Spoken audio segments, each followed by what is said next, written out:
What's up, guys? Welcome to Munchkins Gaming, where we take your gaming to the next level. This is Munchkins logging in to bring you another Dissidia Final Fantasy Opera Omnia video, and welcome to my video guide for Arciela's event.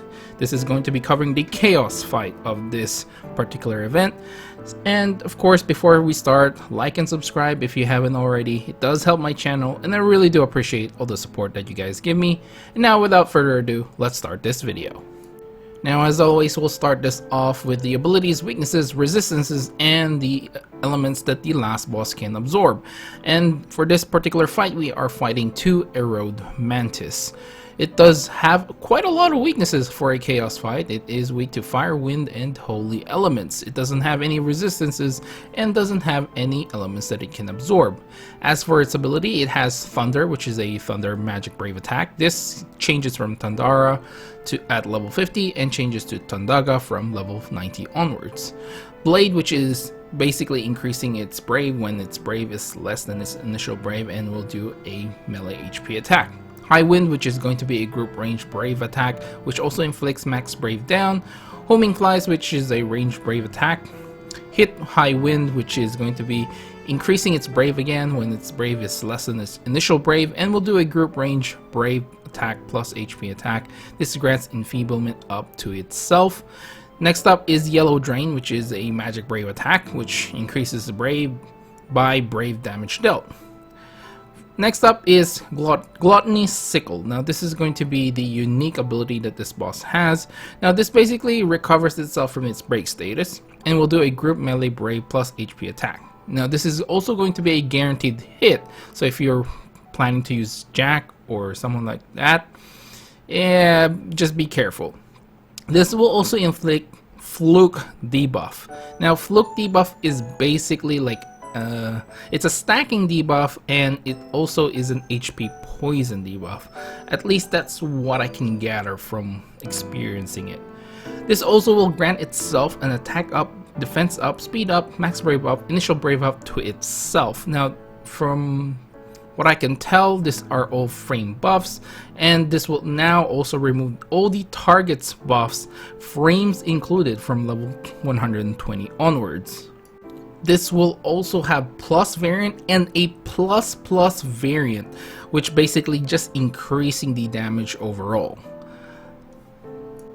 Next up is Cross Edge, which is a melee brave attack which delays the target by 1 turn when inflicting a break. This has a plus variant which basically recovers itself from its break status and will do the melee brave plus HP attack, and again delaying the target 1 turn when inflicting a break. It has Attack Signal, which is basically a aura, which raises his attack. Calm Down, which basically cancels the attack signal. Fatigue, which basically reduces its own stats for 1 turn. And Gluttony, which restores its own HP and raising its defense, initial brave, and max brave. This is going to be the Enrage mechanic. Now, the two texts that you will see are Sharpened and Further Sharpened, which basically just increases its stats overall.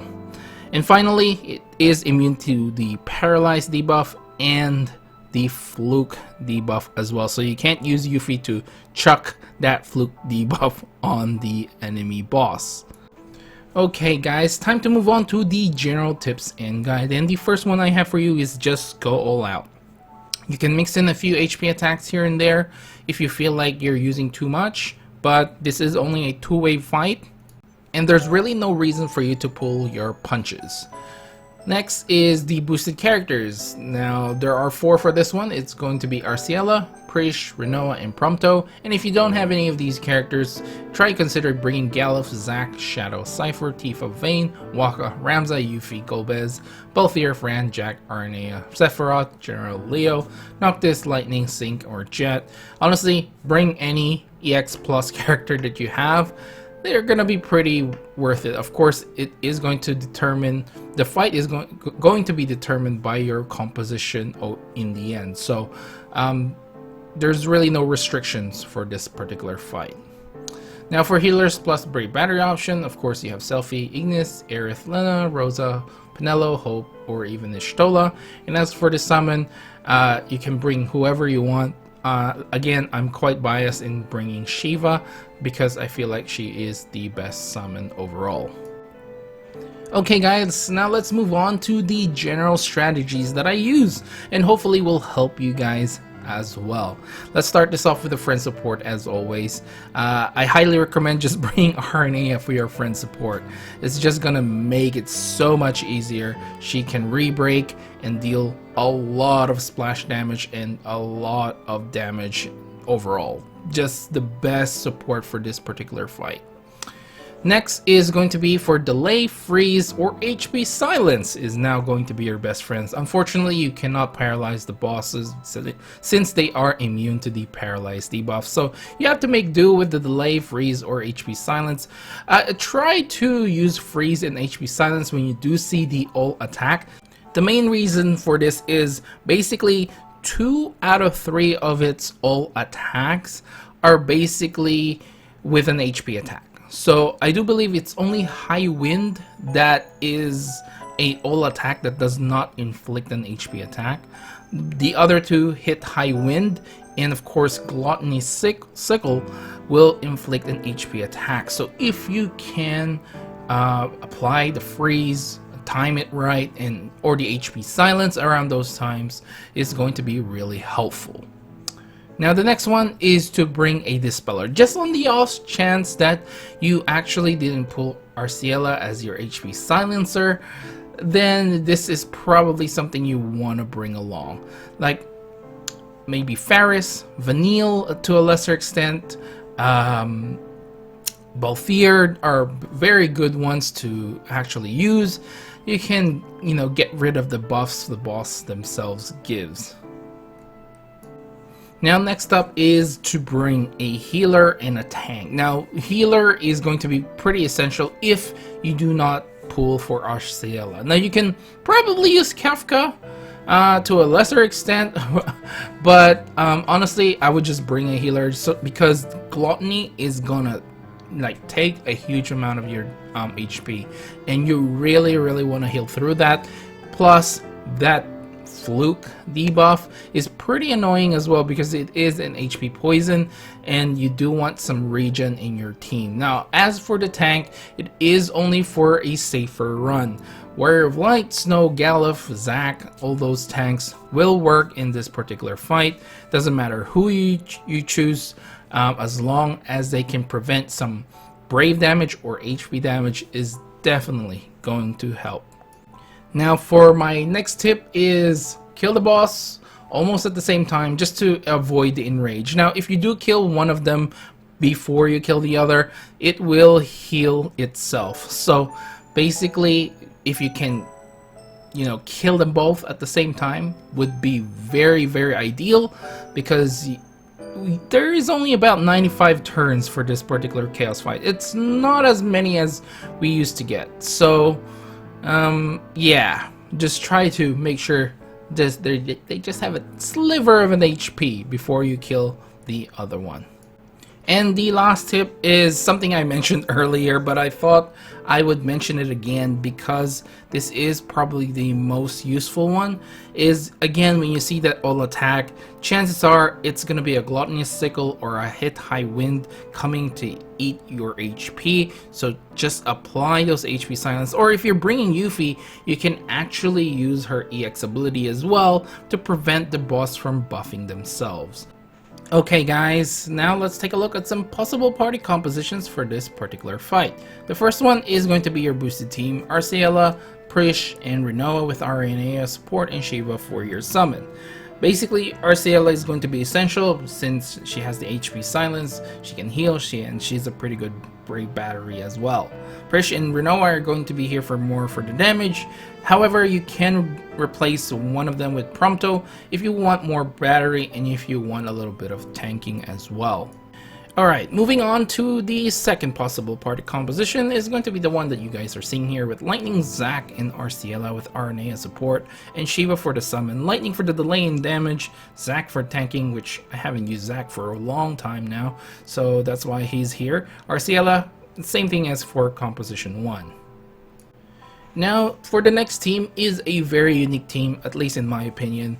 This was in a post in Macnol's Call to Arms, and the guy who posted this name was Wizaris. I hope I pronounced that right. I'll leave the link in the description for Macnol's Call to Arms, and you can look him up there. He does explain what he did, and I'm pretty impressed with this one. Selfie Jack and X-Death with Jack support and Shiva for the summon. I think it's pretty unique to abuse Jack's HP attack plus, especially X-Death, who doesn't really break anyone, which leaves Jack to keep breaking everyone, and you can take advantage of the turn shenanigans of Jack so many times. I'm really impressed, and I can't say anything good enough for this particular composition. And of course, the final team that we have for you guys here is going to be the delay team. You can mix and match. Again, there's no restriction for this one, so if you feel like you need a little bit more healing, you probably go with the Stola. You know, lightning is pretty decent as well, as you guys can see in this video, so you can pick whoever you want. It should be fine. Alright guys, so we're finally at the end of this video, and of course, time to give you guys my final thoughts on this fight. Now, in all honesty, of course, if you pull for Arciela, which I highly recommend you do, this fight is going to be pretty easy. This fight was really built for Arciela, you know, for her kit, and honestly speaking, if you don't pull for her, this fight might be a little bit frustrating. Obviously, there are ways to circumvent around the mechanics. Like I said before, you can use Yuffie's EX ability so they don't get buffed. You can toss those debuffs out, although it won't affect the boss. At least you can get rid of it. Unfortunately, Lena cannot protect you from the debuff, because I do believe it actually removes your buffs first, frames included, by the way, so that's very important. And basically, once that buff is removed, then it inflicts the fluke debuff. So I'm not entirely sure that Lena is going to be, you know, going to be able to help you prevent those debuffs, or at least that fluke debuff. So you can correct me if I'm wrong in the comments section, because I haven't tried it. I've only read, and someone said that Lena unfortunately cannot protect you from the debuff. But of course, if you are struggling on this fight, you know, the delay team is still pretty viable, and that's one way for you to get, you know, to clear this run. And yeah, that's another way to circumvent the mechanics of the fight, to be completely honest. There's just very limited ways to actually circumvent yourself around the mechanics, like, you know, using Yuffie. You can use Bosch as well, now that I think about it. He can probably absorb all the damage, and you can just heal him through. That's probably another way to circumvent the fluke debuff. Unfortunately, you know, they will still buff themselves, but if you have, let's say, Yuffie, Bosch, and some healer or something along those lines, I just don't know if you will make that turn requirement as well. So that's a little bit of balance that you really need. Like, maybe if you have Aranea, she can pull you know, Bosch's weight when it comes to DPS, so something along those lines. So I do feel like this fight is very catered for people who actually pull for Arciela, and will find it pretty easy. However, if you don't have her, things can get a little bit dicey. So overall, for me, I'd probably put this into medium difficulty or above average difficulty, somewhere along those lines, in terms of chaos difficulty, because it really changes depending who you have. If you have Arciela, If you have Arciela, it's way down there. If you don't have her, it's between that medium difficulty and above. So anyway, guys, I think I'll end the video right here. Please do remember to click like and subscribe if you haven't already. It does help my channel to grow, and of course helps with the YouTube algorithm as well. And if you hit that bell button, you know, that notification bell button, you won't miss any videos that I make. And I know there's some issues with the notification bell, but I do believe the quick fix at the moment is just to turn it off again and then turn it on again. So yeah, anyway guys, make sure to follow me on Twitter and on Facebook. Link down in the comments below if you have any other unique teams that you want to share. And yeah, this is Munchkins logging off. Thank you very much for watching, and I'll see you guys in the next level.